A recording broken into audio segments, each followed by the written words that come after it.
Yo, it's Birdie Man, and today we're discussing the world of unheard gaming consoles. But first, I want to forgive my horrible mic quality, but I don't have much time, so see ya.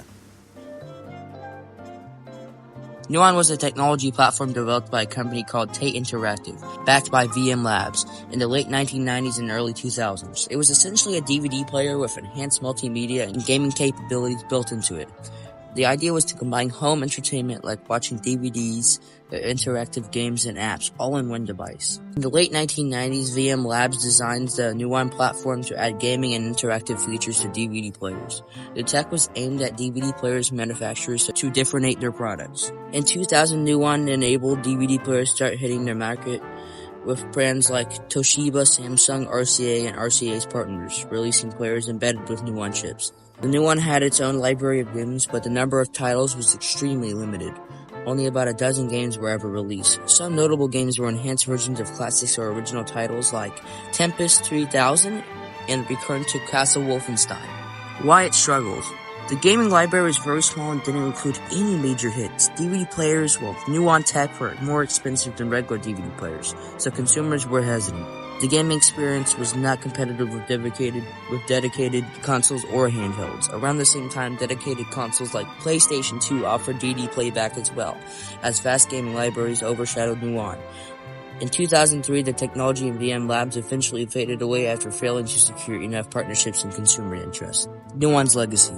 Nuon is remembered as a curious blend of DVD and gaming tech, ahead of its time in trying to combine media formats. Its rarity and unique approach have made Nuon players and game collectors items today. The concept of merging gaming with media players is common now, thanks smart TVs, consoles like PS2/DVD players, but Nuon was an early, ambitious attempt that just didn't catch on. Gizmondo. The Gizmondo was a handheld gaming device released in 2005 by a company called Tigro Telematics, aimed to compete with the Nintendo DS and Sony PSP, but ended up being one of the biggest commercial disasters in gaming. In the early 2000s, Tigro Telematics, a UK-based company, develops the Gizmondo as a multimedia device combining gaming, GPS, music, and messaging features. The idea was to create a do-it-all handheld that would stand out from the competition. Launched in 2005, Gizmondo hit the market in the UK and US with a flashy design and lots of hype about its features like GPS tracking, multimedia playback, and downloadable content. Gizmondo's hardware and features. Along with a color screen GPS receiver, very unusual for handhelds then, camera, MP3 player, text messaging, web browsing, and was built on a custom ARM processor. But with pros, there's cons. Problems and failures. Extremely high price, about $300 to $400 at launch. With very poor battery life, tiny and weak game library, only about 14 games released, many rushed or low quality. Lack of developer support and marketing, confusing and clunky user interface, distribution issues, limited availability in stores, financial disaster, and scandals. Tigro Telematics quickly ran into financial trouble. Things got worse when it was revealed that several executives were involved in criminal scandals, including fraud and money laundering allegations. The company's CEO, Carl Freer, was a controversial figure. In 2006, after selling fewer than only 25,000 units worldwide, Tigro Telematics declared bankruptcy, and the Gizmondo was discontinued within a year of release. Gizmondo's legacy. The Gizmondo is remembered as one of the biggest commercial and critical flops in handheld gaming. Its combination of overambition, poor execution, and scandal make it a fascinating case study in how not to launch a console. Today, Gizmondos are rare collector's items and often pop up in worst consoles ever discussions. Vectrex. Released in 1982, the Vectrex was a home video game console unlike any other at the time. Because it used vector graphics instead of traditional raster or pixel-based graphics, it made it even more unique. It had a built-in monochrome CRT screen inside the console itself. The Vectrex was developed by a company called Smith Engineering and was manufactured and distributed by General Consumer Electronics, GCE, in the US. It was designed as a portable tabletop console with its own screen rather than relying on TV. Vectrex debuted in late 1982 during the golden age of early home consoles. It was marketed as a premium system with a sharp, crisp, vector-based visuals that stood out compared to the blocky graphics of the Atari 2600 and Intel Vision. Unique features. With its unique features like a built-in 9-inch monochrome Vector CRT display, overlay sheets provided color effects by physically sticking transparent colored films on the screen, joystick controller for unique design, vector graphics allowed smooth lines and shapes, great for certain types of games, like Asteroids and Star Trek. The system had around 30 games released. Some famous titles included Mindstorm, Cosmic Chasm, and Star Trek, the motion picture. But with its pros came the cons. The system was more expensive than competing consoles. Vector graphics, while visually impressive, were monochrome and limited in color variety. The market crash of 1983 hit just after its release, which affected sales drastically. At the end of its life, after the video game crash, the Vectrex sales suffered. GCE sold the console right to MB Electronics, but it was discontinued by 1984. The Vectrex legacy.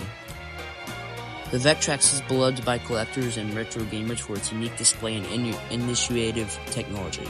It's one of the few consoles with a built-in screen, a concept that predates the Game Boy and other handhelds, but was more of a hybrid tabletop unit. Its vector graphic style influenced many arcade classics and has a distinctive nostalgic look that still fascinates fans today. The Tapwave Zodiac. Released in 2003, the Tapwave Zodiac was a handheld gaming device that doubled as a personal digital assistant, PDA, sort of like a high-end organizer combined with a gaming console. It was designed to compete with gaming handhelds like the Game Boy Advance, but offered extra multimedia and productivity features. I'm tweaking. The Zodiac was developed by Tapwave, a startup founded by ex-Apple and Palm engineers. It ran on Palm OS, a popular operating system for PDAs back then. First model came out in 2003 with a sleek design, featured a large, vibrant touchscreen, a D-pad, and gaming buttons. Features: Palm OS 5-based PDA system capable of running both games and productivity apps. A QWERTY keyboard on some models. Multimedia player, MP3 video, Wi-Fi, and Bluetooth on later versions. Focused on both gaming and business functions, aiming for niche market support for homebrew and third-party software. It had a small but decent library of games, including some original titles and ports like Tony Hawk's Pro Skater 2 and Mortal Kombat. That's the best so far, in my opinion. But with its pros came its cons. The device was relatively expensive compared to dedicated handhelds. The gaming library was limited compared to giants like Nintendo and Sony.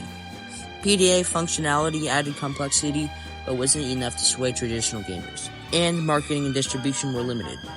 In 2005, Tapwave ceased operations after only a couple of years, and the Zodiac was unfortunately discontinued. The Zodiac actually sounded kind of fun. RIP Legend. The Tapwave Zodiac's legacy is remembered as the cool hybrid device ahead of its time, blending PDA productivity with gaming. It's a collectible device for fans of niche tech and Palm OS enthusiasts. The concept of a hybrid multimedia handheld lived on, influencing future devices like smartphones and gaming tablets. RIP the Tapwave Zodiac.